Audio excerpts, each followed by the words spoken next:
तो मैंने आपको पहले भी बताया था सिंटेक्स में कि सीएसएस सेलेक्टर कैसे लिखा जाता है। बट सीएसएस सेलेक्टर एक्चुअली में होता क्या है, तो जब हम लोग एचटीएमएल को स्टाइल कर रहे होते हैं तो हम एलिमेंट को स्टाइल करते हैं, पर्टिकुलर एलिमेंट। एचटीएमएल में हम लोग क्या करते हैं, एलिमेंट को लिखते हैं, और सीएसएस में क्या करते हैं, हर एक एलिमेंट को अलग अलग स्टाइल करते हैं, अलग अलग तरीके से। तो एचटीएमएल ये कैसे जानेगा कि कौन से एलिमेंट को आप क्या स्टाइल कर रहे हो, तो उसके लिए हमें वो एलिमेंट को सेलेक्ट करना होता है। और सीएसएस में जिस तरीके से आप सेलेक्ट करते हो उसको, उस सिंटेक्स को बोलते हैं सेलेक्टर। तो सेलेक्टर जो होता है वो बहुत टाइप का होता है सीएसएस में, बट जो मेनली 3 सेलेक्टर है जो सबसे ज्यादा यूज होता है, और अभी जब आप स्टार्ट करते हो तो यही 3 मेन होता है, ठीक है। क्योंकि अभी अगर मैं पूरा का पूरा अगर सेलेक्टर आपको समझाऊंगा तो आप कंफ्यूज हो जाओगे, क्योंकि अब तक आपने पूरा सीएसएस देखा ही नहीं है। तो उससे बेटर ये होगा कि मैं पहले आपको जो मेन 3 बेस सेलेक्टर्स हैं वो बताता हूँ, उसके बाद जब मैं सीएसएस ऑलमोस्ट कंप्लीट कर दूंगा, बहुत सारी प्रॉपर्टीज इसके बता दूंगा, तो एक और हम लोग पार्ट बनाएंगे जिसमें पूरा का पूरा एडवांस सीएसएस सेलेक्टर देख लेंगे। तो जो मैंने अभी आपको बताया कि यहाँ पे हम लोग 3 ही सेलेक्टर, बेस सेलेक्टर यूज करने वाले हैं। तो पहला होता है एलिमेंट सेलेक्टर, जो कि मैंने ऑलमोस्ट आपको दिखा दिया है। दूसरा होता है आपका आईडी सेलेक्टर, और तीसरा आपको होगा क्लास सेलेक्टर, ठीक है। तो ये 3 सेलेक्टर्स हैं जो बेस है सीएसएस में, एलिमेंट सेलेक्टर, आईडी सेलेक्टर और क्लास सेलेक्टर। तो एक एक करके हम लोग इसको देखते हैं कि क्या है। तो आप अभी तक देखो, हमारे पास एक एचटीएमएल फाइल है जिसमें अब तक मैंने कुछ भी नहीं लिखा है, और एक सीएसएस फाइल है, उसको हमने यहाँ पे लिंक किया हुआ है, ठीक है। तो जो भी हम यहाँ पे लिखेंगे style.css में, वो इस एचटीएमएल को स्टाइल करेगा, और उसका हम लोग आउटपुट यहाँ पे देख लेंगे ब्राउजर पे, ठीक है। तो फिर तो इससे पहले कि मैं स्टाइल वगैरह स्टार्ट करूँ लिखना, यहाँ पे हम लोग क्या करते हैं कि मैं आपको समझाने के लिए 5 पैराग्राफ टैग बना लेता हूँ, ठीक है। तो मैं एक काम करता हूँ, शॉर्टकट करता हूँ और 5 बना लेते हैं। तो इसमें इसका नाम रख दो पैराग्राफ 1, पैराग्राफ 2, पैराग्राफ 3, और इसी तरीके से हम लोग कर लेंगे 4 और 5। तो अब अगर हम लोग ब्राउजर पे जाएं और रिफ्रेश करें तो आप देखोगे पैराग्राफ 1, 2, 3, 4, 5 आ गया, ठीक है। अब मैंने आपको पहले भी बताया था कि किस तरीके से स्टाइल करते हैं, लिखते हैं, तो मैंने वहां पे एग्जांपल एलिमेंट सेलेक्टर का ही दिया था। इसमें क्या होता है एलिमेंट सेलेक्टर में कि आप एक पर्टिकुलर एलिमेंट, जैसे जो पी टैग है उसको स्टाइल करते हो, ठीक है। तो जब मैं पी टैग को स्टाइल करूंगा तो हमारे जितने भी एचटीएमएल में पैराग्राफ टैग होगा वो उसी तरीके से स्टाइल हो जाएगा। फॉर एग्जांपल यहाँ पे कलर को मैं रेड कर देता हूँ, ठीक है। तो देखो मैंने क्या किया है कि यहाँ पे डायरेक्ट मैंने पी लिखा, क्योंकि मुझे पी टैग, जो भी टैग होगा उसको आप यहाँ पे डायरेक्ट लिख दोगे नाम को, ठीक है, और कर्ली ब्रेसेस ऑन करोगे, उसके बीच में स्टाइल लिखोगे। तो ये हो गया एलिमेंट सेलेक्टर, मतलब हम एलिमेंट को सेलेक्ट कर रहे हैं, ठीक है। उसी तरीके से अगर यहाँ पे आईएमजी भी हो सकता था इमेज के लिए, ए भी हो सकता था एंकर टैग के लिए, H1 भी हो सकता था हेडिंग के लिए। तो यहाँ पे कुछ इस तरीके से आप पैराग्राफ टैग लिखकर एलिमेंट सेलेक्टर को यूज करके पूरे पैराग्राफ को स्टाइल कर सकते हो। अब अगर आप आउटपुट देखोगे तो यहाँ देखो ये सारा का सारा रेड हो गया। अब जो सेकंड बात आती है कि इस तरीके से तो स्टाइल नहीं हो सकता, क्यों आया बाकी सेलेक्टर में आपको ये बताता हूँ। देखो कुछ भी लर्न करने का सबसे बेस्ट तरीका ये होता है कि हम लोग ये जाने कि ये बनाया क्यों गया है, इसकी जरूरत क्यों पड़ी हमें, ठीक है। तो अब सेकंड, इससे पहले कि मैं सेकंड सेलेक्टर की बात करूं आईडी की, मैं आपको बताता हूँ कि ये बनाया क्यों गया।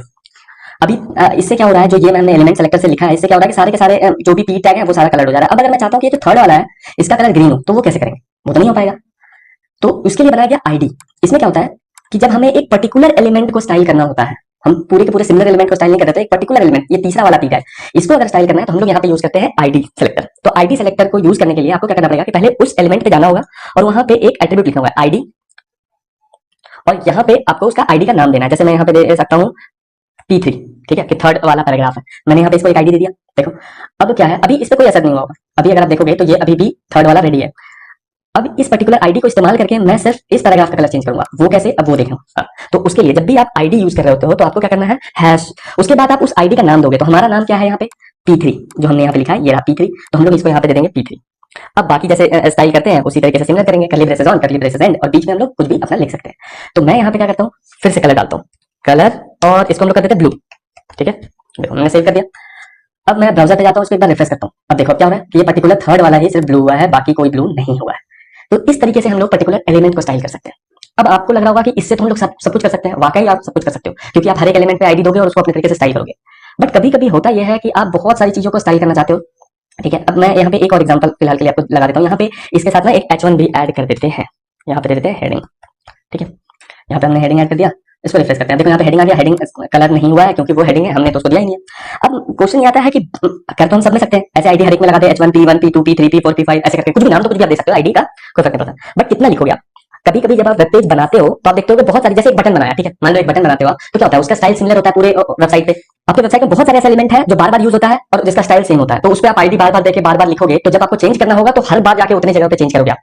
तो कुछ ऐसा बनाया है सीएसएस वालों ने जिससे आप क्या कर सकते हो कि 5-6 चीजों को या एक से ज्यादा चीजों को एक साथ स्टाइल कर सकते हो और उन सब पे सेम इफेक्ट पड़ जाएगा। जरूरी नहीं है कि एलिमेंट भी सेम रहे, इसीलिए मैंने यहाँ पे H1 लिया था कि आपको मैं ये बात दिखा सकूं। अभी देखो, अभी H1 को और पैराग्राफ 2 को और पैराग्राफ 5 को, इन तीनों को मुझे सेम स्टाइल करना है, ठीक है। और मैं नहीं चाहता कि मैं आईडी यूज करूं, तीनों को बार बार अलग अलग लिखूं, तो मैं क्या करूंगा, तो उसके लिए हमारे पास जो तीसरा मेन सेलेक्टर है वो आता है क्लास सेलेक्टर।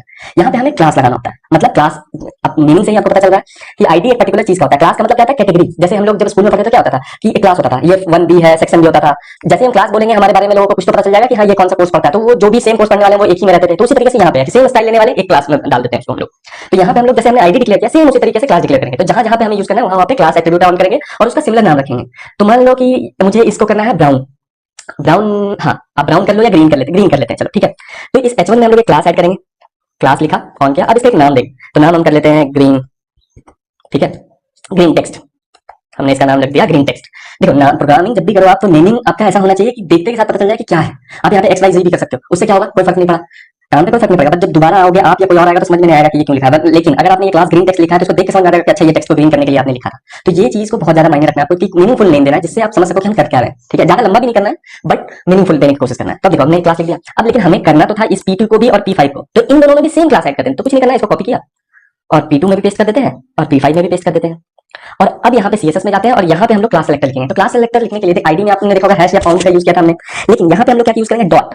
क्लास को सेलेक्ट करने के लिए हम लोग डॉट यूज करते हैं और उसके बाद हमारा नाम क्या था, ग्रीन टेक्स्ट, ग्रीन टेक्स्ट, ठीक है। कर्ली ब्रेसेस ऑन ऑफ किया और इसके बीच में हम लोग लिख देते हैं कलर ग्रीन, ठीक है। इसको सेव कर देते हैं। अब हम लोग ब्राउजर पे आते हैं और यहाँ पे रिफ्रेश करते हैं तो आप देखो ये तीन चीजें ग्रीन हो गई, हेडिंग, पैराग्राफ 2, पैराग्राफ 5, ये क्या हो गया, ग्रीन हो गया। अब एक क्वेश्चन और आपके दिमाग में आना चाहिए कि क्या हम आईडी और सेलेक्टर एक साथ यूज कर सकते हैं? बिल्कुल यूज कर सकते हो आप चाहो तो यहाँ पे एक आईडी भी दे सकते हो, आईडी इक्वल टू यहाँ पे दे दो H, ठीक है, मतलब हेडिंग है, ठीक है। तो हमने एक आईडी भी दे दी इसको। अब इस आईडी पे H पे हम लोग यहाँ पे सिर्फ उसी तरीके से फाउंड यूज या हैश लिखेंगे, H लिखेंगे और इसको सेलेक्ट किया और यहाँ पे हम लोग अपनी बार फॉन्ट साइज इंक्रीज कर देते हैं। तो फॉन्ट साइज इंक्रीज करके हम लोग कर देते हैं 50 पिक्सल, ठीक है। इसको सेव किया। अब आप देखो अब क्या होगा कि ये जो H1 है वो कलर क्लास से लेगा और फॉन्ट साइज आईडी से लेगा, ठीक है। अब आप देखो मैं इसको रिफ्रेश करता हूँ, अभी देखो बड़ा हो गया, कलर ये ले रहा है क्लास से और आईडी से ले रहा है फॉन्ट। तो उसी तरीके से आप लोग हर एक में यूज कर सकते हो आईडी और क्लास अलग अलग। अब बात सेकंड चीज ये आती है कि आईडी हमेशा एक एलिमेंट के लिए एक ही होगा और वो उस HTML में दोबारा रिपीट नहीं होगा। मतलब आप एक एलिमेंट को एक ही आईडी दे सकते हो और एक आईडी का नाम पूरे उस पेज में सिर्फ एक बार यूज कर सकते हो। बट क्लास के साथ ऐसा नहीं है, आप क्लास बार बार यूज कर सकते हो। और यहाँ पे जहां पे आपने ग्रीन टेक्स्ट किया ना, इसको आप यहाँ पे कुछ और भी कर सकते हो। फॉर एग्जाम्पल मैं यहाँ कर देता हूँ बोल्ड, बोल्ड H, ठीक है। बोल्ड H क्या, वैसे H1 ऑलरेडी बोल्ड होता है तो इसका कोई मायने नहीं रखता, बट मैं यहाँ पे कुछ और आपको करके दिखाता हूँ, यहाँ पे अंडरलाइन करके दिखाता हूँ, राइट, अंडरलाइन H, ठीक है। मैंने इसको सेव कर दिया।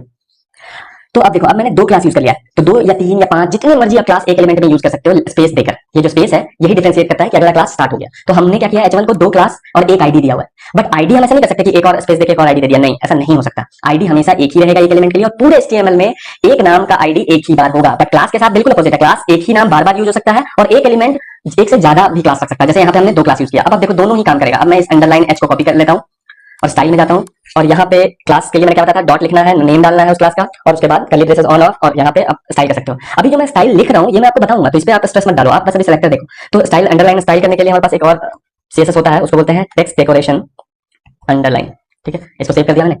अब जब यहाँ पे आते हैं और रिफ्रेश किया, आप देखो ये अंडरलाइन हो गया। मतलब यहाँ पे इस हेडिंग में 3 चीजें काम कर रही है। पहला, एक तो अंडरलाइन हो रहा है इस वाले क्लास से और इस वाले आईडी से फॉन्ट ले रहा है और इस वाले क्लास से कलर ले रहा है। तो आप मेरे ख्याल से समझ गए कि किस किस तरीके से हम लोग कर सकते हैं। अब जो एक और बात आती है कि आईडी और क्लास हमने लिया, हमारे पास 3 सेलेक्टर है, ठीक है।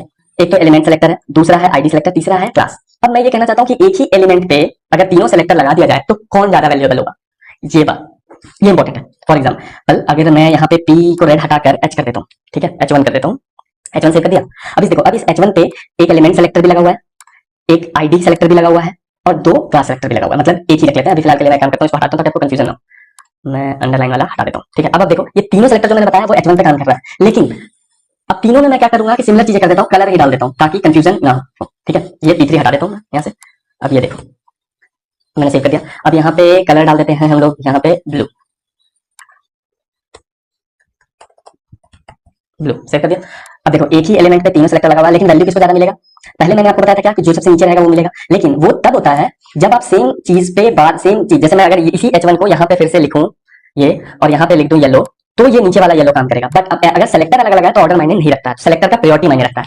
तो इसमें जो अभी जो काम करेगा वो है आईडी, ठीक है। उसके बाद वैल्यू मिलता है क्लास को, उसके बाद वैल्यू मिलता है एलिमेंटर को। तो सबसे कम जो है वो एलिमेंट सेलेक्टर को मिलता है, उसके बाद क्लास सेलेक्टर को मिलता है और सबसे ज्यादा जो मिलता है वो है आईडी सेलेक्टर को। तो अभी क्या होगा कि अभी ब्लू हो जाएगा, अगर आप देखोगे हेडिंग तो ब्लू हो गया। अब अगर मैं इस आईडी को हटा देता हूँ यहाँ से और सेव कर देता हूँ, अब अगर मैं रिफ्रेश करूँ तो ये ग्रीन हो जाएगा, देखो ग्रीन हो गया। अब मैं आपको एक कंफ्यूजन और भी दूर करके दिखा देता हूँ कि इसको मैं सबसे ऊपर लिख देता हूँ, ठीक है, फिर भी यही आएगा, ठीक है, क्योंकि जब अलग अलग सेलेक्टर आप यूज करोगे तो उसमें ऑर्डर मैटर नहीं करता है। ऑर्डर तब मैटर करता है जब सेम सेलेक्टर आप बार बार यूज कर रहे हो, ठीक है। अब यहाँ पे देखो, मैंने इसको रिफ्रेश किया, अब ये ब्लू हो गया, देखो ब्लू हो गया, ये ऊपर लिखा हुआ था फिर भी। अब ऑर्डर कब मैटर करता है, जब मैं इसी को एक बार और कॉपी करके नीचे लिख दूं, इसको येलो कर दूं, अब देखो अब क्या होगा, येलो हो जाएगा। क्यों, देखो ऑर्डर के हिसाब से सबसे ज्यादा आईडी को मिला, लेकिन दो आईडी सिमिलर यूज किया हुआ है हमने, तो यहाँ पे अब ऑर्डर के हिसाब से मिलेगा। पहले सीएसएस ने प्रायोरिटी के हिसाब से दिया, प्रायोरिटी सबसे ज्यादा आईडी की होती है, तो उसने आईडी देखा, लेकिन देखा कि सेम आईडी दो बार यूज किया हुआ है, तो उसने ऑर्डर देखा कि जो लास्ट में लिखा गया है उसको यूज करूंगा। तो यहाँ पे ये चीज बिल्कुल अपने दिमाग में बैठा लो, ये एरर बार बार आता है। हम लोग क्या करते हैं कि आईडी में भी स्टाइल कर देते हैं और क्लास में भी कर देते हैं, बट बाद में देख रहे होते हैं, स्ट्रगल कर रहे होते हैं कि यार ये ले नहीं रहा, स्टाइल क्या हो गया, मेरा स्टाइल काम क्यों नहीं कर रहा। तो वहां पे देखने वाली बात ये होती है कि आप याद रखना कि सबसे ज्यादा आपको वैल्यू मिलेगा आईडी को, उसके बाद मिलेगा क्लास को, उसके बाद जाकर मिलेगा एलिमेंट सेलेक्टर को।